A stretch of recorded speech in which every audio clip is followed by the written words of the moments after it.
Y'all all trying to be like these at the top. You got motherfuckers talking about desktop streaming is dying. How is that even possible? It's just the you watching. And to be honest with you, FaZe and AMP and all them, they chilling. They good. These got all the resources. Bro, these elites. Y'all know the elites. I'm talking about y'all new.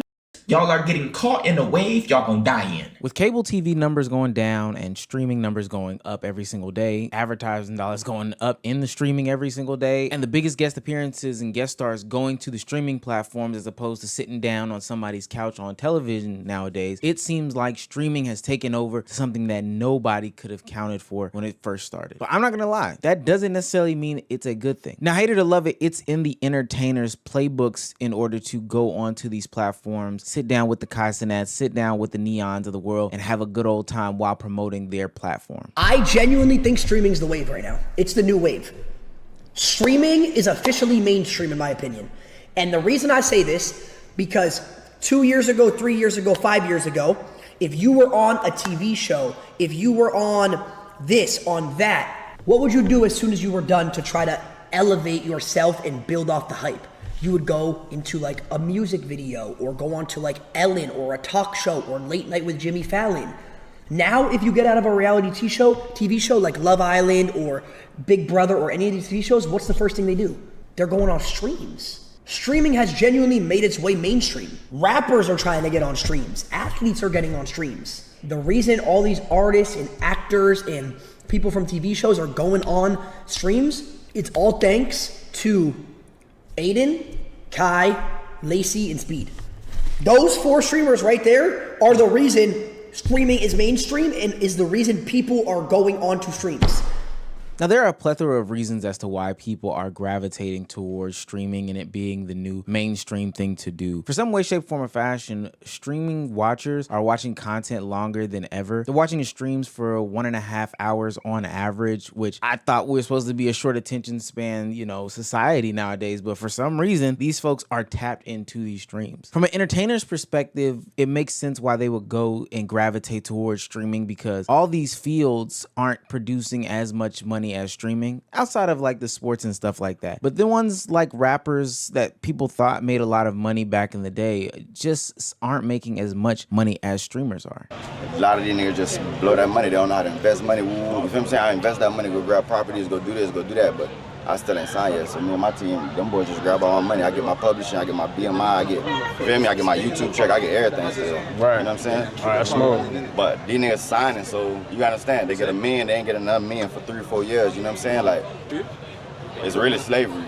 On some real shit, like, it's a fucked up thing. Lil Shimmy broke it down so eloquently as to how rappers are signing what he dubs as slave deals in order to make a lot of money. He sees $1 million one time. He doesn't see it for the next 3 years. While Agent 00 at Streamer University is reporting that he makes $321,000+ a month off Twitch. People like Azam Gold are making $300,000 on Kick and simultaneously making $32,000 a month on Twitch. I mean, that in and of itself would be a reason to fire up the camera and start reacting to stuff. I would think you might have to catch me on Twitch. I ain't even gonna lie to you. Another thing that is coming out of this is major collaborations. Now, I'm seeing Neon be with Iggy Azalea. I'm seeing AMP be in Target with their Tone deodorants, and I'm seeing Kai Cenat literally everywhere. He was on the cover of Time magazine not too long ago as one of the top 100 creators. I just don't know any other rapper or athlete who's been on Times outside of like LeBron James or Jay-Z, like super big athletes. But now we're seeing this new and diverse community and subsection of entertainment hop into these mainstream spheres and do things that it took rappers and entertainers and ball players and all that stuff years to do in just a short amount of time. It's quite amazing, actually. So I can understand why a lot of people would gravitate towards streaming. It's hella lucrative. It's hella cool. You get all the huzz, you get to do these big, major, crazy events and stuff like that. But the question is, and it's one that So Illuminati brought up at the beginning of the video, is how sustainable is this? The shit that y'all seeing is not sustainable. A lot of y'all don't know. You knew and you already thinking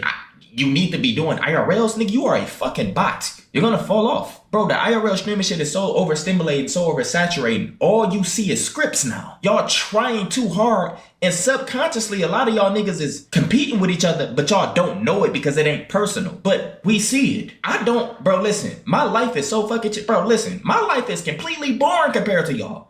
can't compete with y'all niggas, and I don't want to have nothing to do with that energy. You have regular new people going around who just started streaming and they already feel pressure like they need to be doing IRLs. Yeah. You can't afford it. Yeah. None of that. Yeah. So Illuminati said a lot right there, and I want to tackle it piece by piece because it's something that we've been seeing for a while, and this happens in all industries. It's happened in crypto, cars, Airbnb, et cetera, where there is a rush to get into this gold mine of a world. Trust me, I've had people proposition me to come and set up their streams, and I've thrown up like stupid amounts of money in order for them to sign up, and they've literally just said yes. But this stuff that they are doing is not sustainable, and just like every other bubble before it, .com, real estate, whatever the case may be, it will burst. First and foremost, IRL content has an expense problem. It is much more expensive to do IRL content versus sitting behind a desk. Y'all know how expensive it is to keep up with content creation? You could get a 10K check from Twitch.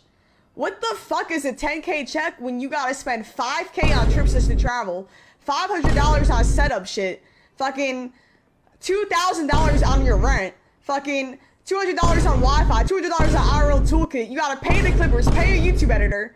Chat, I don't think y'all realizing I be going into negative doing this shit, okay? Now, most people don't know this.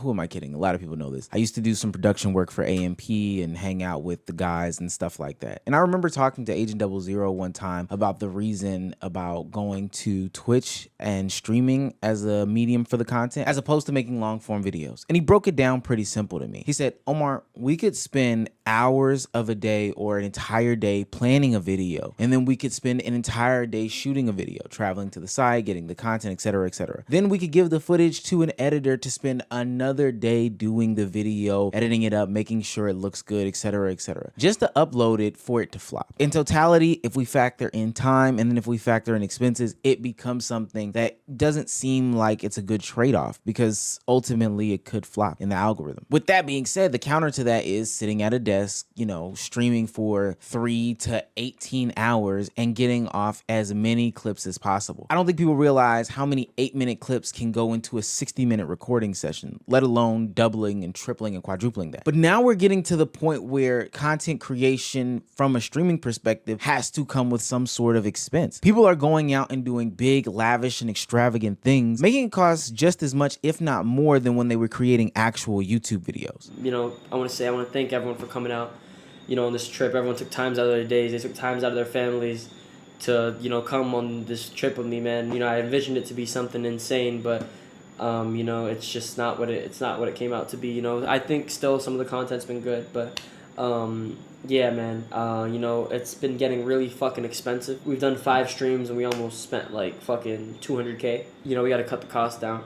You know, and I just feel like there's too many people. I know that there's operational costs in a business, but at the end of the day, that is mad excessive. It's just way too much. But the sad part about it is that is the price to being these streamers when you do IRL content specifically. And this is also related to the money spending aspect where everybody feels like they have to one up each other. But this one is from a pure emotional standpoint. Streamers feel like now they have to be online more than ever. They have to give more content now more than ever. And ultimately they have to fall in line with these tropes or these lifestyles or whatever the case may be now more than ever. And it's impacting 2 communities specifically, the chopped community and the woman community. I'm just irritated. Like my name just gets slandered so much and I really don't be doing nothing. Like I literally don't be doing nothing. It's just always something. When it comes to my name, it's just always something. Like it's so rare that I see positive stuff about me. And I literally don't do nothing. Like nothing could get worse than that. So it's just like all the hate and everything, like nothing affects me no more. Like it's like I have no feelings no more. All right, y'all, I'm finna just end for a little bit. Ohio.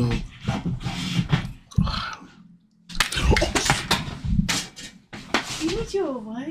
What the fuck did you just say? No, get up, get close. Now, if you're new to this channel, then you probably don't know my stance on this, but I am a proponent of you being able to control your community, you being able to cultivate the environment that you are streaming and creating content in, et cetera, et cetera. Well, it seems that inherently speaking, this streaming all the time IRL content world that we're, you know, stepping into is letting things go left, right, and sideways. Kaya, Dabo, and many other women and chopped people on the internet who are getting into streaming are falling victims to tropes that ultimately can be probably summed up as humiliation rituals. Now, all of them are laced in things like misogyny and colorism, etc., etc. But ultimately, these people have to fall in line and play into these tropes because that's what gets you pushed out to the masses. That's what continues to further the clips. That's what continues to happen. So now you have Dabo willingly, you know, calling himself chopped, calling himself ugly, and willing to let a woman put hands on him continuously in order to get clicks and content off. You have Kaya consistently and constantly being sexualized on camera and people calling her out left, right, and sideways, names, all that other stuff like that. And then when you don't fall in line with the tropes, you end up like a Wendy Ortiz or Silky's ex, where now that community is disowning you because you won't fall in line with their forever content cycle. Yo, how did the subs keep dropping? I thought we just reached 4K. Refund and it reset. Now, I think that this is something that could be easily mitigated by creating different types of content and not always giving access to your full self to the camera and to the audience. But hey, this might be just the price of fame for this. And speaking of the price, it's going to continue to go up as more and more people delve deep and figure out that, hey, streaming is a way for us to get as much content out there as possible. I'm starting to see more and more celebrities actively take interest and want to invest in making streaming content. We're talking about the Nicki Minaj's of the world, the Kyrie Irvings of the world, the India Loves of the world that are now hopping into streaming with an already built platform, backing from everything else and starting to really put pressure on the game because they have access, connections, and resources that a lot of these younger streamers just don't have. Okay. I thought it was something that you had to do like weekly or you know. I feel like your fan base, your community, they you know, I know how active you are and stuff like on Twitter. Like you can kind of do it on your own time. You know what I mean? Okay. All right. So perfect. When you get off live, text me so we can talk about some other stuff real quick when you get a chance. Of course, I got you, Nikki. It's a pleasure to connect and talk. You too. Thank you. And bye. Bye, Nikki. Hey, India's chat. Hey. You know, I'm glad you're finally streaming. I know. Because back then we talked about it. Well, I don't know why you're thanking me. We talked about it and now you're doing it. W India in the fucking chat. I thank you because you helped me get here. No, I didn't. Yes, you did. How? You made a few calls and then helped me, like, you know, start I always knew you had it in you. Thank you. Of course. Okay. What do you want? Streamer. What do you want? Streamer. Yo, do you want me to show you on stream or no? No. I love you, man. Call me tomorrow. So y'all took showers together, right? No, but we be separated with swimming trunks. That's what I mean. That's what I don't understand. Like, y'all had sleepovers before, right? Yeah, but not like that. Like. Yeah, so no, I didn't mean it like anything. I meant it like how y'all meant it. I want to sleep over too. Yo, Ray J is nuts. That's how I meant it. Pause, I know. But that's what I meant. It's like, if y'all was in the shower, then y'all was in the shower, y'all took a shower together. So I'm like, well, shit, I'll take a shower with them niggas. Like, on the stream, you know what I'm saying? Ultimately, I think that people get lost in the sauce quite often whenever something popular emerges. You know, when YouTube vlogs were popping, everybody felt like they needed to be like DDG, Casey Neistat, Logan and Jake Paul, or Emma Chamberlain. And they did everything in their power to try to emulate and imitate these people. And it worked for some people, but it just ultimately did not work. Same thing when they made long form videos. Everybody wanted to imitate Mr. Beast. And then you saw them lose their soul and ultimately fall off because of this. You see, there's a pattern that I'm trying to establish. Every time that we get into the bubble of content creation, whatever bubble it may be, it ultimately pops in the end because everybody tries to emulate and imitate that. I'm starting to see two bubbles and two trends right now where people are losing their selves and their personalities behind chasing content creation fame. It's the streaming bubble that we've been talking about. And also I saw this one video where this woman was like, you should create 300 TikToks in a month if you're being serious. 300 TikToks in a month, 10 TikToks a day? You should be getting a job. You should be working out. You should be doing anything else besides creating 10 TikToks a day in order to be able to make a life in content creation. There are ramifications that people do not talk about when they dedicate their lives to content. And it's something that's going to play out over time and stuff that when commentary channels talk about, when streamers, you know, talk about their burnout or whatever their case may be, it just gets swept up under the rug. But I'm here to tell you, people do get burnt out about this stuff. When I tell y'all I was going through it, I was really going through it, bro. Like, dead ass. Bro, by day 10, I was like, I don't know how I'm gonna get through the rest of these 20 days. Nigga, I'm having nights where I'm in the bathroom like just bawling my eyes out. Like, it's a lot of unnecessary pressure that's being placed upon people in order to become famous through this whole streaming game. And whether you have sympathy for them or not, it doesn't really matter. But just heed my warning. You don't have to be like everyone else. And so Illuminati said this in the conclusion of the clip at the beginning of the video, that you can be yourself. If you're a desktop streamer, you're a desktop streamer. If you are a TikToker, whatever you are as a creator, be yourself. But the way that IRL streaming is changing the landscape of the genre is really, really scary to me. And I hope people can heed the warnings that people are laying out for them. Because once you turn down that path, it is extremely hard to turn back.